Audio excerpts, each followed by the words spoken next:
Manfaatkan limbah serbuk gergaji kayu, warga Musirawas raup keuntungan puluhan juta dari usaha budidaya jamur tiram. Serbuk gergaji kayu yang biasanya hanya menjadi limbah dan sampah, kerap dibuang sia-sia oleh masyarakat.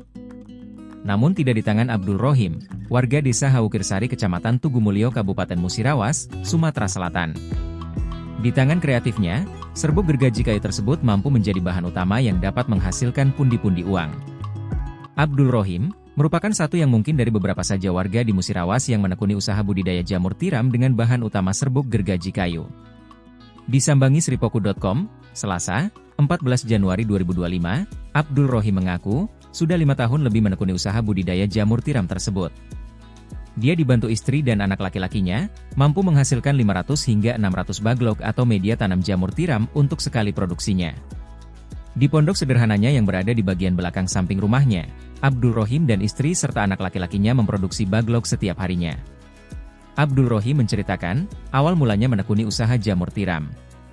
Awalnya, dirinya merantau ke wilayah Provinsi Lampung, bekerja sebagai pembuat keramba atau ikan. Namun, usahanya tersebut disapu bersih oleh tsunami yang saat itu terjadi, sehingga peralatan pembuatan keramba atau jaring ikan hilang. Akhirnya dia pun sempat menjadi pengangguran. Saat nganggur itulah, dirinya yang berniat berjalan, masih di wilayah Lampung, kemudian melihat orang-orang sedang membuat baglok. Awalnya tidak tahu, mereka itu buat apa. Jadi saya tanya, ternyata untuk membuat budidaya jamur tiram, kata Abdul Rohim saat diwawancarai Sripoku.com, Selasa, 14 Januari 2025. Tak lama kemudian, dirinya memutuskan pulang ke kampung halamannya di desa Haukirsari. Namun, saat itu dirinya tidak langsung memulai usaha jamur tiram tersebut. Tapi, setelah melihat serbuk gergaji kayu yang melimpah dan hanya dibuang sia-sia oleh masyarakat, kemudian dirinya teringat bahwa serbuk tersebut bisa digunakan bahan utama untuk budidaya jamur tiram. Namun, saat pertama kali mencoba, dia mengaku tak langsung berhasil. Bahkan, selama kurang lebih 2 tahun percobaan, baru kemudian di tahun ketiga baru bisa menghasilkan penghasilan. Dijelaskan Abdul Rohim, bahwa pembuatan baglok jamur tiram sendiri, hanya membutuhkan beberapa bahan yakni limbah serbuk gergaji kayu, kemudian dedak dan kapur. Sebelum digunakan, serbuk gergaji disaring lebih dulu, untuk mendapatkan serbuk yang lebih halus. Setelah itu, semua bahan dimasukkan menjadi satu kecetakan plastik, setelah itu dikukus.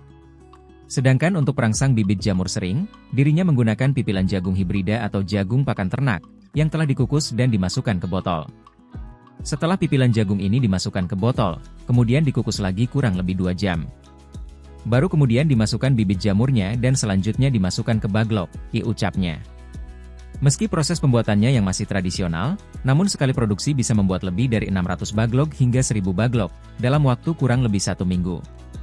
Ditambahkan Abdul Rohim, setiap baglok ini memiliki umur kurang lebih 3 bulan dan bisa panen jamur tiram setiap hari selama 3 bulan. Sekali panen untuk 300 baglok ini bisa sampai 7-8 kg jamur. Tapi panen raya bisa 15 kg. Jamur ini bisa panen setiap hari. Kalau harga jamur tiram mencapai Rp20.000 per kilogramnya, jelasnya. Sedangkan untuk pemasarannya sendiri, dirinya memiliki pelanggan terdiri. Bahkan ada yang datang langsung untuk membeli jamur tiram. Abdul Rohim juga mengaku, usaha budidaya jamur tiram sendiri cukup menjanjikan, bahkan hasilnya bisa diandalkan untuk memenuhi kebutuhan hidup dan kebutuhan lainnya. Tak hanya menjual jamur tiram saja, Abdul Rohim juga menerima pesanan pembuatan baglok, dengan harga baglok Rp3.000 per baglok siap panen.